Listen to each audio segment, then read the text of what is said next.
ধারাবাহিকের শুরুতে দেখা যায় বিদ্যা ড্রাইভার রহমানকে বলছে এই দুলালটাকে।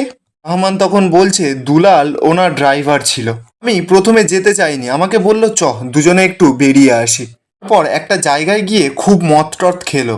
তারপর ও গিয়ে স্টিয়ারিংয়ে বসলো। আমি পেছনে বসেছিলাম, আমি জানতাম না যে ও কোথায় যাচ্ছিল। তারপর আমি দেখলাম ও সপাটে গিয়ে একটা গাড়িকে ধাক্কা মারলো।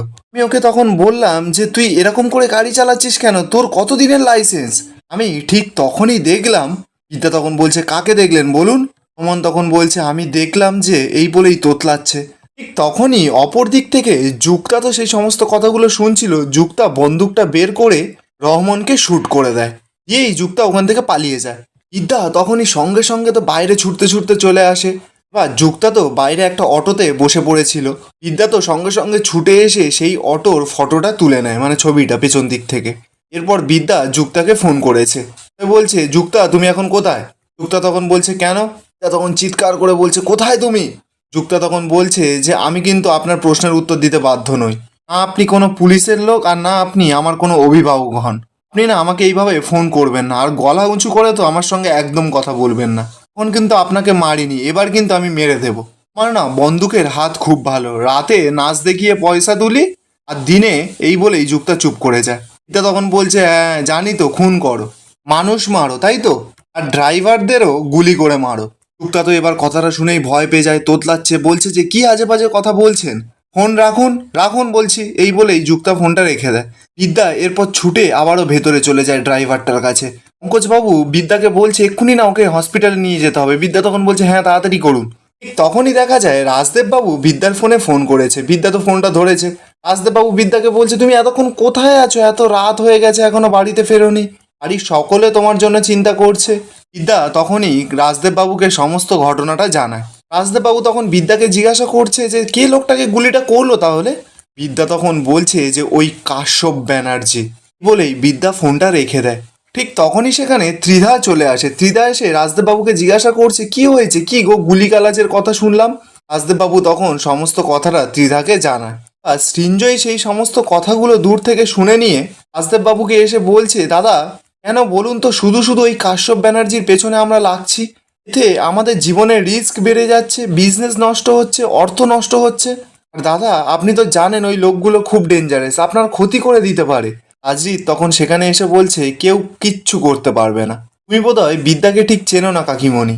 সৃঞ্জয় তখন হাসতে হাসতে রাজদীপকে বলছে যে হ্যাঁ আমি চিনি, যে নিজের বোনের ঘর ভাঙতে পারে তাকে তো আমি চিনি, আর যে নিজের বাবার সঙ্গে এরকম ব্যবহার করতে পারে তাকেও আমি চিনি। তো দুনিয়া শুধু ওর কথাই বলছে। রাজরিত তখন বলছে ও এইসব কথা বলে যাচ্ছে কারণ ওর মা বাবা ওকে স্নেহ দেয়নি, না দিয়েছে কোনোদিনও পিতৃস্নেহ, না দিয়েছে কোনোদিনও মাতৃস্নেহ, বরঞ্চ দিনের পর দিন তাকে ইগনোর করে গেছে, তাকে অপমান করেছে, তাকে বাড়ি থেকে বের করে দেওয়ার হুমকিও দিয়েছে। তাকে বাড়ি থেকে বের করে দেওয়ার পর সে একটা পিজিতে থাকতো। এখন শোনা যাচ্ছে যে যে ওকে অ্যাডাপ্ট করেছিল তাকেও খুন করা হয়েছে। বাবু এবার সৃঞ্জয়ের কাছে গিয়ে বলছে সৃঞ্জয়ী আমার ছেলে বিদ্যাকে ভালোবাসে, বিদ্যার মতন না কোনো মেয়ে হয় না, বিদ্যা এই বাড়ির বউ হবেই, সেটা হবে ঠিক 15 দিন পর। সৃঞ্জয়ী তখন এবার চিৎকার করে বলছে যে এটা হতে পারে না, কারণ ও যেই শর্তটা দিয়েছে যে ওর বাবা এসে ওকে কন্যাদান করবে সেটা কোনোদিনও হবে না। 15 দিনের মধ্যে তো আর ওর নতুন বাপ খুঁজে পাওয়া যাবে না, এতদিন যখন খুঁজে পাওয়া যায়নি তখন এখনও বাপ খুঁজে পাওয়া যাবে না। বাবু তখন সৃঞ্জয়ীকে বলছে ভদ্রভাবে কথা বলো, তুমি তুমি আমার ভাইয়ের বউ হও। সৃঞ্জয়ী তখন বলছে দাদা আমি ভদ্রভাবেই কথা বলছি, ওই মেয়েটা এই পরিবারের অমঙ্গল চায়, যেখানে যেখানে গেছে ও জন্মের সঙ্গে সঙ্গে ওর মাকে খেয়েছে, ওর দত্তক মাকে পর্যন্ত খেয়েছে, ইনফ্যাক্ট ওর বাবার সঙ্গে তো ওর কোনো সম্পর্কই নেই। এই যে দেখুন এই পরিবারে ঢোকার সঙ্গে সঙ্গেই অশান্তি শুরু হয়ে গেছে। বাবু তো এবার কথাগুলো শুনে খুব রেগে যায়, সৃঞ্জয়ীকে বলছে সৃঞ্জয়ী শাট আপ, তুমি না আর একটাও বাজে কথা বলবে না। সৃঞ্জয়ী একদিন তুমিও এই বাড়ির দরজায় এসে দাঁড়িয়েছিলে, বিধা তোমাকে বরণ করে নিয়েছিল, তাই তুমি সকলকে সম্মান দাও। একটা মেয়ে হয়ে তুমি একটা অন্য মেয়েকে সম্মান দাও। বিদ্যা এই বাড়ির বউ হবে, আর ও ওর বাবাকে খুঁজে পাবে, আর ওর বাবাই ওকে কন্যা সম্প্রদান করবে। এই বলেই রাজদেববাবু ওখান থেকে চলে যায়। এরপর ত্রিধা সৃঞ্জয়ীকে বলছে সৃঞ্জয়ী তুই কিন্তু ব্যাপারটাকে শুধু শুধু কমপ্লিকেটেড করছিস। সৃঞ্জয়ী তখন বলছে দিদিভাই আমি কিন্তু এই পরিবারের মঙ্গলের জন্যই কথাগুলো বলেছিলাম, সেটা আশা করি তুমি একদিন বুঝতে পারবে। বলেই সৃঞ্জয়ী ওখান থেকে চলে যায়।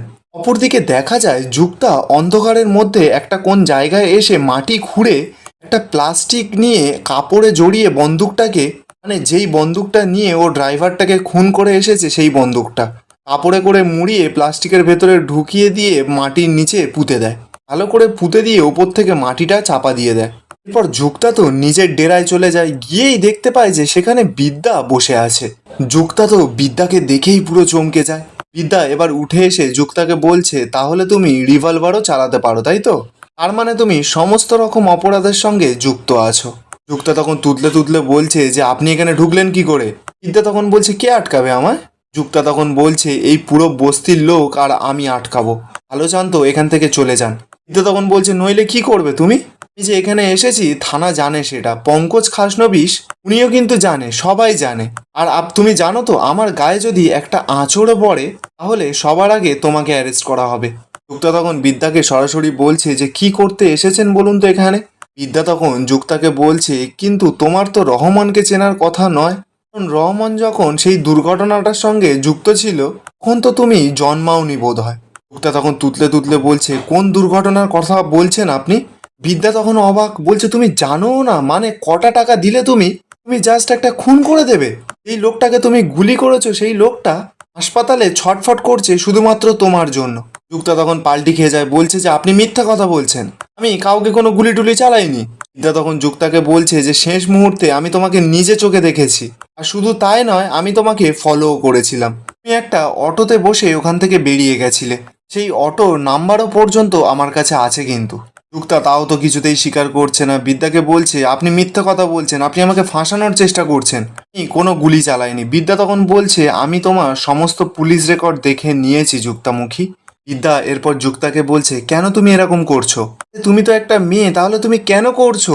তুমি এসব করে কি পাও? এত নিচে কেন নামছো? আচ্ছা তোমার চরিত্র বলে কিছু নেই না? জীবনে কোনো সততা নেই না?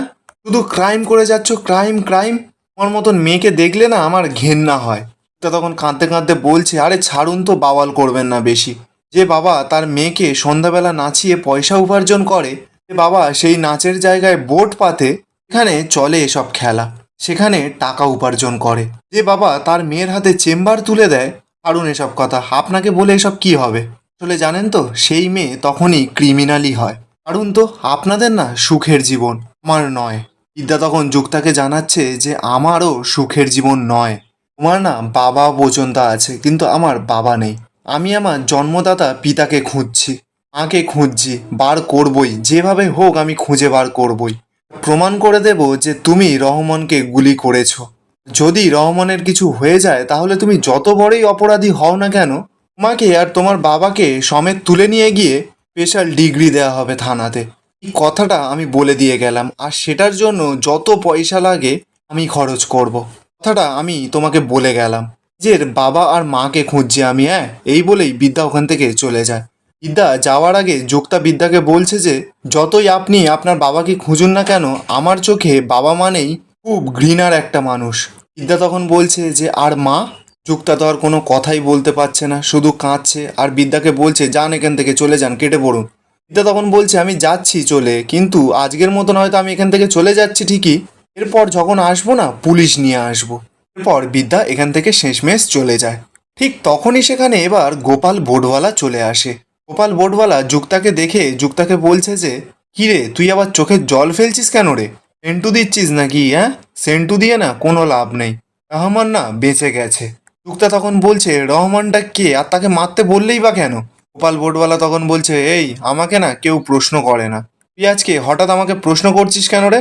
যুক্তা তখন বলছে কারণ ওই মেয়েটার অবস্থা আমার মতন, সে তার একমাত্র বাবাকে খুঁজছে। এখানেই আজকের এপিসোডটা শেষ হয়ে যায়। আপনাদের কি মনে হয় যুক্তা কি বিদ্যাকে সাহায্য করবে এবার নাকি না? কমেন্টে অবশ্যই জানাবেন।